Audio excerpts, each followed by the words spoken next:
a few exercises to stabilize the pelvis, especially if you have weaker glutes and you're finding that the pelvis is a bit skew-if. So first of all, just checking in with the pelvis, coming into what's called Dandasana, rod pose. Take the fleshy bits of your bum underneath you, out from underneath you, sitting bones are on the ground. See if you can lift up out of the waist and extend the legs in front of you. So we're looking to be able to have our feet pretty much even. And if you'll find that one leg is a lot further in front of the other, what you can do is put the belt around one foot and then start to push that foot away and pull the other pelvis back. So the other leg comes back as you retract the pelvis. This is my left hip pulling back, right leg is extending forward, and then release. And then again, you want to push against the belt through the ball of the foot and then release. So I'm trying to extend that leg in front and then I'm pulling it back. Extend the leg in front and pulling it back. So I'm getting a swiveling action going through the pelvis, getting a little bit more traction on the back of the leg by using the belt. And I'm just going to swap sides, foot around the left, so belt around the left foot. And again, I'm going to pull that right hip back as the left foot goes forward and then release it and then pull it back as the left foot goes forward. Now, if my right leg was the one that felt a little bit longer, I'd do this twice on the right hand side. So first of all, I'm going to pull that leg back, retract it in, hold it, then let it go and push it forward, pull the left hip back, and then pull that right hip back, a little bit of length here, and then let it go, let the right leg go forward, pull the left hip back, suck it into the socket, and then one more time, a little bit more oomph with the belt here, pulling it back, stretching into the hamstring, pulling the femur into the hip joint, holding, and then letting it go. Let's see if that makes a difference. Okay, next thing is with a block. Block goes between the knees. Really important that knees are pretty much on top of your heels. So don't want to be here. Bring the feet right in. Ideally, we can reach our fingers down and touch the back of the heels. Shoulders on the back onto the ground. We want to squeeze into the brick. And as we squeeze into the brick, get a little bit of activation through the pelvic floor muscles. Breathe out and see if we can draw that contraction, that sucking sensation from the pelvic floor upwards towards tummy button, towards ribs, and then breathing in, relaxing. So we're going to start to activate bum muscles at the same time as adductor, inner thigh muscles. So we squeeze the brick, then we push the heels into the ground. And as we push the heels into the ground, bum comes up. We want to make sure that bum muscles are sucking into sitting bones and then drop back down. Slight release, relax the bum muscles. We'll do that again. So push the floor away, we're squeezing in, we're drawing the pelvis up. Now a little bit more, activating bum and then dropping down. And then we're squeezing up and then dropping down, releasing the squeeze. And then we're squeezing knees in, heels into the ground to bring the bum up, and then going down, let everything relax. We're pushing the floor away, we're squeezing in, we're drawing up, and then all the way down, release.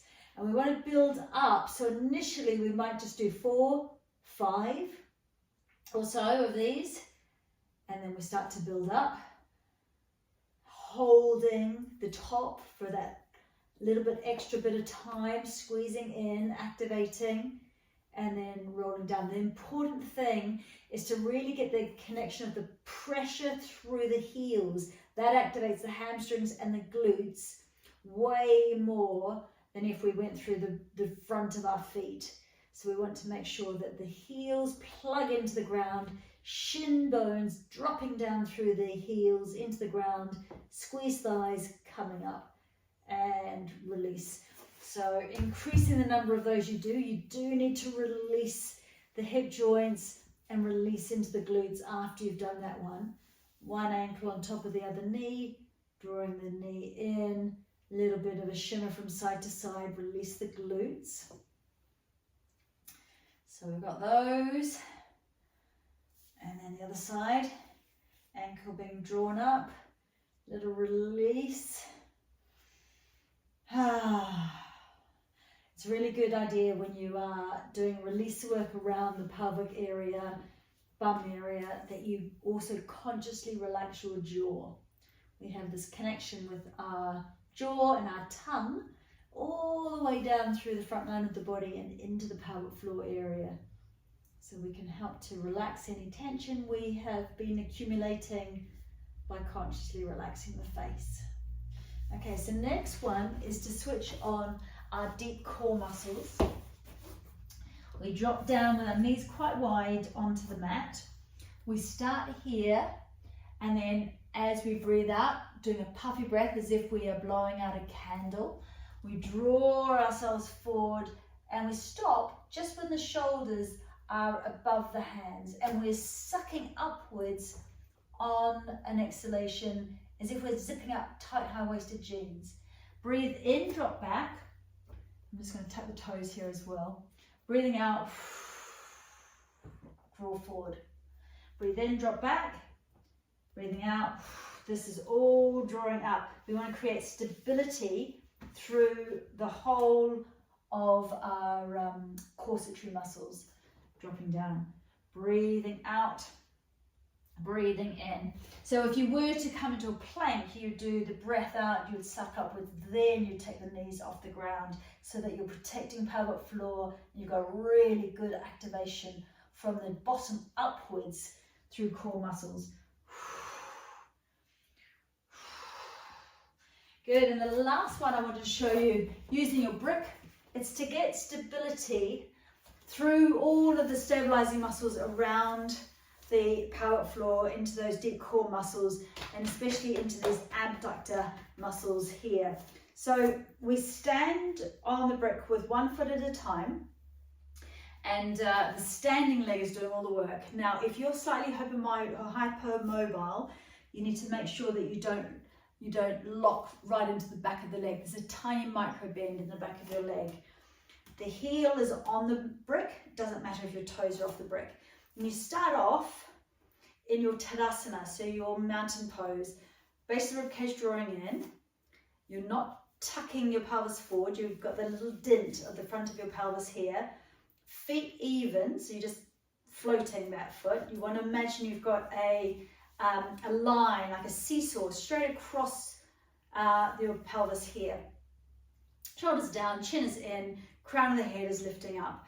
Now, we just let that hip drop down, so the seesaw has dropped down that way, and then you push the heel into the ground, into the brick, sorry, in order to lift the pelvis back up, and you hike the hip up, but it's through the action of pushing down through that standing leg.